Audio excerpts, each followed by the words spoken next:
KG 25 అని board. ఖచ్చితంగా 20 కేజీలు మాత్రం లేవు దీంట్లో. హాయ్ ఫ్రెండ్స్, అందరికీ ఈ మధ్యన అయితే కంటిన్యూస్గా లేట్ అయిపోతుంది మార్కెట్కి వెళ్ళడానికి. ఈ రోజు కూడా లేట్ అయ్యింది. తొందరగా వెళ్ళినప్పుడేమో మస్క చీకట్లో సరిగ్గా కనిపించేది మాలు. కొంచెం రేట్లు తగ్గుతాయి కదా, తెల్లగైనాక తీసుకుందామని ఆగుతాము. తెల్లగైనాక చూస్తే సరుకు ఉండదు, అంటే కాసుకొని కూర్చున్నట్టు అయిపోతుంది అనమాట. మనం తొందరగా వెళ్ళినప్పుడు అట్లా అవుతుంది, లేట్గా వెళ్ళినప్పుడు సరుకు ఉండదు. ఇది మన పరిస్థితి. మనకైతే ఈ రోజు అరటి పండ్లు స్టాక్ లేదని చెప్పినారు. అంటే మనం మార్కెట్లో తీసుకోలేదు కదా, 2 రోజులు వేరే వాళ్ళ దగ్గర తీసుకున్నాము. పండగ ఉంది కాబట్టి స్టాక్ తక్కువ ఉంది, పంపించడం కుదరదని చెప్పినారు. అందుకే మార్కెట్కి వచ్చేసినాం. ఇక్కడైనా స్టాక్ ఉంటుందో లేదో, పండగ ఉంది కదా అనుకున్నాము, కానీ దొరికిందనమాట. 1వ నెంబర్ బాక్సే తీసుకున్నాం. ఈ మధ్యనైతే అసలు కంటిన్యూగా 1వ తేదీ నుంచి గుర్తు నాకు మార్కెట్లో సరుకు అయితే అసలు ఏం కనిపించట్లేదు పెద్ద మొత్తంలో. మళ్ళీ పెద్ద మొత్తంలో వచ్చి మార్కెట్ ఎప్పుడు కలకల్లాడుతుందో. సరుకు వచ్చేది తక్కువ మొత్తంలో అయినప్పుడు ఆ మొత్తంలో కూడా లాట్ తీసుకునే వాళ్ళకి తెల్లవారుజామున తీసుకెళ్లిపోతారు. ఇంకా ఆ లెక్కనైతే ఏం మిగలదనమాట. సపోటా రేట్ అయితే తగ్గింది. ఫస్ట్ క్వాలిటీదే కేజీ 38 చెప్తున్నారు. అంటే అడిగితే గనక కొంచెం తగ్గిస్తారు, 35, 34కి వస్తారు.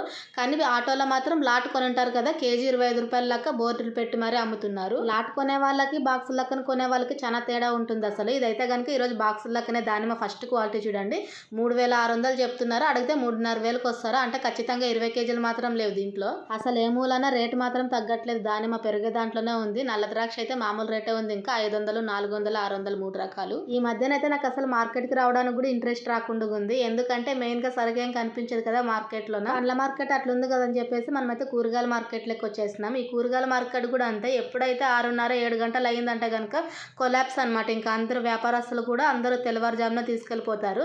ఇక్కడ మనం చూస్తుండేది అయితే కనుక మామూలు కేజీ, 1/4 కేజీ, అర్ధ కేజీ ఇచ్చే గోడౌన్ అనమాట. ఇదంతా హోల్సేల్ రేట్ కాదు, కానీ హోల్సేల్ రేట్ హోల్సేల్ మార్కెట్కి పక్కలోనే ఉంటుంది. మనం కొంచెం పెద్ద మొత్తంలో తీసుకుంటే కనుక వీళ్ళు కూడా తగ్గిస్తారు. ఎందుకంటే కొన్నిసార్లు అక్కడ హోల్సేల్ మార్కెట్లో ఏ ఐటమ్ అయినా అయిపోయింది అనుకోండి, వీళ్ళ దగ్గర కొనొచ్చు అనమాట. పండగ కదా, రేట్లు ఏమైనా పెరిగినాయేమో అనుకున్నాను, కానీ మామూలుగానే ఉన్నాయి. అంటే మనం చూస్తున్నది ఇప్పుడు 6 గంటల టైంలో కదా, అదే తెల్లవారుజామున 4:30, 5 గంటలప్పుడైతే ఖచ్చితంగా రేట్ ఎక్కువ ఉంటుంది. ఈ కొత్తిమీర బాక్స్ అయితే మామూలు రేటే ఉంది, 100 రూపాయలు అనమాట. అంటే పెద్ద కట్టలే వస్తాయి, 100 వస్తాయి ఒక బాక్స్లోన. ఈ టమాటా రేట్ అయితే ఏం మారలేదు, మామూలుగానే ఉంది. బాక్స్ 250. ఇంక దాంట్లో తగ్గించేదంటూ ఏం ఉండదు. మనం ఏమైనా ఒక 15 బాక్సులు లేదా 20 బాక్సులు అట్లా కొంటే కనుక ఖచ్చితంగా తగ్గించేస్తారు. అప్పుడు బాక్స్ 100 రూపాయలు కూడా పడవచ్చు. ఏ ఐటమ్ అయినా అంతే, ఎక్కువ మొత్తంలో కొన్నప్పుడు మాత్రమే మనకు తక్కువ రేటు పడుతుంది. మనమైతే ఇంక పప్పాయి పండ్ల దగ్గరికి వచ్చేసినాము. ఈ రోజు అయితే 2 ఆటోలు వచ్చినాయి అనమాట. పెద్ద మొత్తంలో అయితే సరుకు లేదు, అయినా కూడా మనమైతే 20 కేజీలు కొనేసినాం. ఈ రోజు సరుకు అంతా ఆటోకి పెట్టించి ఇంటికైతే వచ్చేసినామండి. ఈ రోజు అయితే కనుక మనం అరటి పండ్లు మార్కెట్లో కొన్నాం కదా, సైజ్ చూడండి ఎంత పెద్ద సైజు వచ్చినాయి. బాక్స్ చూసినప్పుడు అయితే కనుక అన్నీ కూడా కొంచెం మీడియం సైజు ఉన్నట్టే కనిపించినాయి. పైన పూర్తి అడగాని పెట్టేసినారు అనమాట, ఇంత పెద్ద సైజు. మామూలుగా అయితే కనుక ఇవి 70 రూపాయల డజన్ సిటీలో నడుస్తుంది రేటు. ఇంతకుముందు ఒకసారి వచ్చింది ఈ విధంగా, రెండోసారి అనమాట ఇట్లా రావడం. అంటే మామూలుగా పెద్ద సైజు వస్తాయి, దానికన్నా పూర్తి పెద్ద సైజు అనమాట ఇవి. చిన్నది పెట్టి చూపిస్తాను చూడండి, దాని ముందు ఎంత చిన్నగా కనిపిస్తుంది. ఇంత పెద్ద సైజు ఈ రోజు అమ్ముకునేది ఉంది మా పరిస్థితి. ఎందుకంటే మామూలుగా 40, 50, 60కి అలవాటు పడిన వాళ్ళు పూర్తిగా 70 రూపాయలు అంటే అసలు నిలబడని కూడా నిలబడరు కొంతమంది అయితే. ఎందుకంటే రేట్ ఎక్కువ అనిపిస్తుంది అనమాట, మామూలు పాత రేట్లకు అలవాటు పడిన వాళ్ళకి. ఎక్కువ మీడియం సైజ్ ఉండే వస్తేనే మనకి వ్యాపారం బాగా అవుతుంది. ఎందుకంటే కస్టమర్ దగ్గర ఎక్కువ బార్గెన్ ఉండదు. తూకాల ప్రకారం అమ్మితే గనక అసలు ఈ తలనొప్పే ఉండదు. కాకపోతే ఈ చుక్కే బాలను ఎక్కడ చూసినా కూడా డజన్ల ప్రకారమే అమ్ముతారు. తూకాల ప్రకారం అయితే యాలక్కి సుగంధం మాత్రమే వస్తుంది.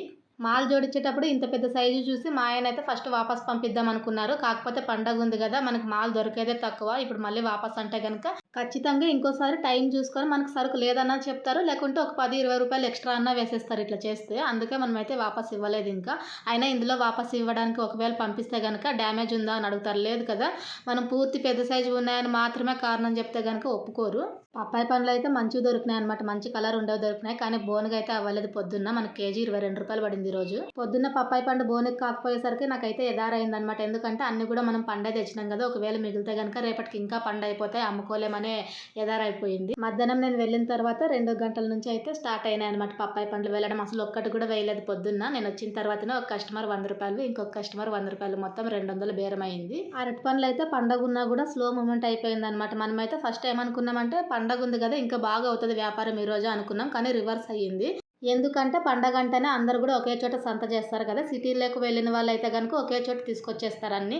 ఒకవేళ ముందు ఉంటాయా లేదా అనే ఆలోచనతో ఒకే చోట కొంటారు. అక్కడ మిస్ అయిన వాళ్ళు మాత్రమే ఇక్కడికొస్తారు. సాయంత్రం 6 గంటలప్పుడైతే గనుక ఒక ఆశ్రమం నుంచి వచ్చినారనమాట. 5 డజన్లు ఒకరే తీసుకున్నారు. ఒకేసారి 5 డజన్లు వెళ్ళేసరికి సంతోషం అయిపోయింది. ఎందుకంటే పగలల్లో కొంచెం డల్ అయిపోయిందని నిరాశతో ఉంటాం కదా! ఒకేసారి అంత పెద్ద మొత్తంలో సరుకు వెళ్ళేసరికి హమ్మయ్య అనిపించిందనమాట. ఈ పప్పాయి పండ్లయితే మనం పూర్తిగా మంచి కలర్‌లో ఉన్న పండ్లు తెచ్చినప్పుడేమో కాయలు అడుగుతారు. కాయలు తెచ్చినప్పుడేమో పండ్లు కావాలంటారు. పోనీ 2 మిక్స్ తెచ్చినప్పుడేమో వ్యాపారం ఉండదు. ఇట్లా అవుతదనమాట దీంతో.